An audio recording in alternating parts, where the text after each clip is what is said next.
नमस्कार, आप देख रहे हैं न्यूज 80 और मैं हूं आपके साथ शिवानी शर्मा। उत्तर प्रदेश की राजनीति, मौसम, किसान, अदालत और बड़ी प्रशासनिक खबरों के साथ हाजिर है आज की 15 फटाफट बड़ी खबरें। तो चलिए शुरू करते हैं आज का सुपरफास्ट बुलेटिन। 2027 विधानसभा चुनाव से पहले उत्तर प्रदेश की योगी सरकार महिलाओं के लिए आर्थिक सहायता योजना पर विचार कर रही है। मीडिया रिपोर्ट्स और सूत्रों के मुताबिक पात्र महिलाओं को कुल 50,000 रुपए 3 चरणों में देने का प्रस्ताव बताया जा रहा है। पहली किस्त चुनाव से पहले 20,000 रुपए और शेष राशि बाद में किस्तों के रूप में दिए जाने की चर्चा है। योजना ग्रामीण और शहरी क्षेत्रों की महिलाओं के लिए लागू किए जाने की संभावना बताई जा रही है। हालांकि सरकार की ओर से अभी इस प्रस्ताव या राशि को लेकर आधिकारिक घोषणा नहीं हुई है। सपा अध्यक्ष अखिलेश यादव ने यूपी चुनाव से पहले महिलाओं को 20,000 रुपए देने की कथित योजना को लेकर भाजपा पर हमला बोला है। उन्होंने सोशल मीडिया पर लिखे लेख में इस भाजपा का एक और जुमला बताते हुए आरोप लगाया कि जिन राज्यों में महिलाओं को आर्थिक सहायता का वादा किया गया वहां भुगतान में आनाकानी हुई। अखिलेश ने सवाल उठाया कि 10 वर्षों में महिलाओं को 50,000 रुपए सालाना क्यों नहीं दिए गए। उन्होंने दावा किया कि इस हिसाब से महिलाओं के 5 लाख रुपए बकाया है। अखिलेश ने कहा कि सपा महिलाओं के लिए 40,000 रुपए से शुरुआत करेगी। स्वतंत्रता दिवस पर योगी सरकार प्रदेश के सभी 75 जिलों में वंदे मातरम वाटिका स्थापित होगी। राष्ट्रगीत वंदे मातरम के 150 वर्ष पूरे होने के अवसर पर प्रत्येक वाटिका में एक पेड़ मां के नाम अभियान के तहत 150 पौधे लगाए जाएंगे। स्थानीय जलवायु के अनुसार छायादार, फलदार और पर्यावरण उपयोगी पौधों का चयन होगा। लखनऊ के कुबरेल पिकनिक स्पॉट में अशोक चक्र के आसपास अशोक के पौधे लगाए जाएंगे। अभियान में जनप्रतिनिधियों, विद्यार्थियों, स्वयंसेवी संगठनों, एनसीसी, एनएसएस और वन अधिकारियों की भागीदारी होगी। सरकार का उद्देश्य पौधारोपण को राष्ट्र प्रेम, पर्यावरण संरक्षण और सामुदायिक सहभागिता से जोड़ते हुए स्थायी हरित धरोहर विकसित करना है।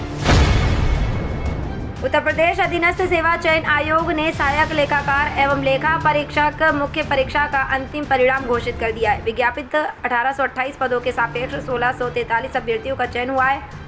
इनमें सहायक लेखाकार के 668, सामान्य पदों पर 570, 950, विशेष चयन पदों पर 866 और लेखा परीक्षक के 209 पदों पर 206 अभ्यर्थी चयनित हुए हैं। उत्तर प्रदेश राज्य विधिक सेवा प्राधिकरण के एक सहायक लेखाकार पद पर भी चयन हुआ है। आयोग ने 68 अभ्यर्थियों को औपबंधिक रूप से शामिल किया है। चयन सूची और श्रेणीवार कट ऑफ आयोग की वेबसाइट पर उपलब्ध है। योगी सरकार ने आलू किसानों को उत्पादन, भंडारण और विपणन में राहत देने के लिए कई कदम उठाए हैं। उद्यान मंत्री दिनेश प्रताप सिंह के अनुसार किसानों को भंडारण शुल्क में 1 रुपये प्रति किलोग्राम की डीबीटी के जरिए दी जाएगी, जिसके लिए 1000 करोड़ रुपए का बजट प्रावधान है। वहीं बाजार भाव में उतार चढ़ाव से राहत के लिए भामाशाह भाव स्थिरता कोष के तहत 1.50 प्रति किलोग्राम भावांतर भुगतान का प्रावधान किया गया है, जिसके लिए 100 करोड़ रुपए रखे गए हैं। सरकार उड़ीसा समेत अन्य राज्यों में यूपी के आलू के विपणन और बेहतर बाजार उपलब्ध कराने पर भी काम कर रही है। योगी सरकार ने प्रदेश के सर्वोदय विद्यालयों में आधुनिक शिक्षा को बढ़ावा देने के लिए स्मार्ट क्लासरूम की शुरुआत की है। पहले चरण में गाजियाबाद, बुलंदशहर, मेरठ, बरेली और पीलीभीत के 5 विद्यालयों में डिजिटल कक्षाएं शुरू की गई हैं।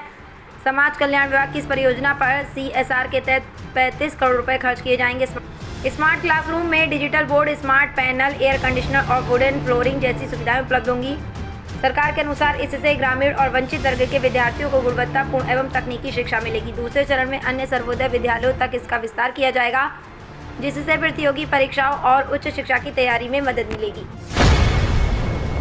रक्षाबंधन पर यात्रियों की सुविधा के लिए योगी सरकार ने 26 से 31 अगस्त तक 6 दिनों के लिए अतिरिक्त बसें चलाने के निर्देश दिए हैं। पूर्वी उत्तर प्रदेश समेत लखनऊ, कानपुर और प्रमुख मार्गों पर मांग के अनुसार बसों की संख्या बढ़ाई जाएगी। बस अड्डों पर साफ सफाई, पेयजल, रोशनी और पंखों की व्यवस्था सुनिश्चित करने के साथ 24 घंटे कंट्रोल रूम भी संचालित होगा। भीड़ वाले स्टेशनों पर अधिकारियों की निगरानी रहेगी। त्योहार के दौरान सेवाएं देने वाले चालक, परिचालकों और तकनीकी कर्मचारियों के लिए प्रोत्साहन राशि का भी प्रावधान किया गया है, ताकि यात्रियों को सुरक्षित और सुगम यात्रा मिल सके। बसपा सुप्रीमो मायावती ने FCRA संशोधन बिल को सत्ता पक्ष और विपक्ष पर मिलीभगत का आरोप लगाया। उन्होंने कहा कि विपक्ष के विरोध और संसद में प्रारंभिक चर्चा न होने के बीच बिल को जल्दबाजी में संयुक्त संसदीय समिति को भेजा गया। मायावती के मुताबिक कांग्रेस और सहयोगी दल इसे अल्पसंख्यक विरोधी बता रहे हैं, जबकि सरकार इसे विदेशी फंडिंग में कथित भ्रष्टाचार से जोड़ रही है। उन्होंने कहा कि संसद बाधित होने के कारण कई महत्वपूर्ण विधेयक बिना पर्याप्त बहस के पारित हो रहे हैं। मायावती ने विपक्ष से जनहित के मुद्दों पर संसद में प्रभावी चर्चा की मांग की। श्री राम मंदिर के मुख्य कार्यकारी अधिकारी की नियुक्ति के लिए सर्च कमेटी ने 11 और 12 अगस्त को अंतिम चरण के साक्षात्कार पूरे कर लिए।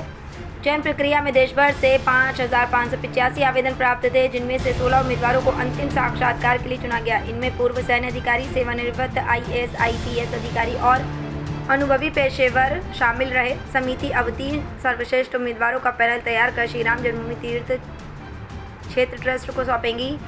इसके बाद ट्रस्ट अंतिम नाम पर मुहर लगाएगा। चयन में नेतृत्व, प्रशासनिक क्षमता, रणनीतिक सोच और मंदिर प्रबंधन से जुड़ी समझ का आकलन किया गया। 2027 विधानसभा चुनाव से पहले महिलाओं को 50,000 रुपये तक की आर्थिक सहायता देने की चर्चा ने यूपी की सियासत गरमा दी है। हालांकि योगी सरकार की ओर से अभी इस योजना का कोई आधिकारिक ऐलान नहीं हुआ है। रिपोर्ट्स के मुताबिक चुनाव से पहले 20,000 और बाद में 10,000 रुपये की 3 किस्तें देने की बात सामने आई है। इस पर सपा सांसद डिम्पल यादव ने तंज कसते हुए कहा कि उन्हें ऐसी योजना की चर्चा सुनने को मिल रही है, लेकिन समाजवादी पार्टी इसका स्वागत नहीं करती। उन्होंने चुनाव से पहले महिलाओं के खातों में पैसा भेजने की रणनीति पर सवाल उठाया। यूपी के डिप्टी सीएम केशव प्रसाद मौर्य ने संसद में विपक्ष के प्रदर्शन को लेकर समाजवादी पार्टी पर निशाना साधा। उन्होंने सपा पर तुष्टीकरण, अपराधियों और दंगाइयों के समर्थन तथा प्रदेश में जंगल राज की राजनीति को बढ़ावा देने का आरोप लगाया। मौर्य ने कहा कि यूपी अब सुशासन और विकास के रास्ते पर आगे बढ़ रहा है। झारखंड में छात्रों के आंदोलन को उन्होंने जायज बताते हुए भर्ती प्रक्रिया में भ्रष्टाचार के आरोपों पर सरकार से बातचीत कर समाधान निकालने की अपील की। उन्होंने राहुल गांधी पर भी निशाना साधते हुए आरोप लगाया कि झारखंड सरकार उनके इशारे पर काम कर रही है और विपक्ष छात्रों के मुद्दे पर दोहरा रवैया अपना रहा है। उत्तर प्रदेश विधानसभा चुनाव से पहले भाजपा संगठन को मजबूत करने की कवायद तेज हो गई है। प्रदेश अध्यक्ष पंकज चौधरी और संगठन महामंत्री धर्मपाल सिंह ने बुधवार को नई दिल्ली में राष्ट्रीय महामंत्री विनोद तावड़े के साथ बैठक की। बैठक में प्रदेश के सभी 6 क्षेत्रों की टीम के गठन को लेकर जातीय और स्थानीय समीकरणों पर चर्चा हुई। निगम आयोग और बोर्ड के संभावित पदाधिकारियों के नामों पर भी मंथन किया गया। पार्टी सूत्रों के अनुसार क्षेत्रीय पदाधिकारियों की घोषणा अगस्त के अंत तक हो सकती है। भाजपा ने 25 जून को प्रदेश पदाधिकारियों और क्षेत्रीय अध्यक्षों की भी घोषणा की थी। प्रधानमंत्री आवास योजना और मुख्यमंत्री आवास योजना के तहत उत्तर प्रदेश को कई उपलब्धियां मिलने के बावजूद लाखों पात्र परिवार अब भी पक्के मकान का इंतजार कर रहे हैं। शहरी क्षेत्र में पीएमई अर्बन 2.0 के तहत 137 नगर निकायों में 73,184 नए आवास मंजूर हुए हैं, जबकि VLC श्रेणी में कुल स्वीकृत आवास करीब 4.88 लाख बताए गए हैं। ग्रामीण क्षेत्रों में भी बड़ी संख्या में मकानों को मंजूरी मिली है। हालांकि लाभार्थियों ने सूची के नाम बाहर होने, किश्त में देरी और स्थानीय स्तर पर सिफारिश की शिकायतें की हैं। विशेषज्ञों के मुताबिक योजना की असली सफलता अंतिम पात्र परिवार तक आवास पहुँचने से तय होगी। सुभाषपा कार्यालय पर कथित हमले और उनके बेटे अरविंद राजभर को जान से मारने की धमकी के आरोपों को लेकर मंत्री ओम प्रकाश राजभर ने सपा और अखिलेश यादव पर निशाना साधा है। पार्टी कार्यालय प्रभारी धर्मप्रकाश चौधरी ने पुलिस में शिकायत दर्ज कराई है। राजभर का आरोप है कि एक व्यक्ति ने कार्यालय में गाली गलौज की और पिस्तौल दिखाकर धमकी दी। उन्होंने कहा कि राजनीतिक लड़ाई जनता के बीच और मुद्दों पर होनी चाहिए, हिंसा और गुंडई से लोकतंत्र नहीं चलता। राजभर ने कहा कि सुहेलदेव का वंशज हूँ, कंसवादियों से न मैं डरता हूँ और न मेरे कार्यकर्ता। पुलिस मामले की जांच कर रही है।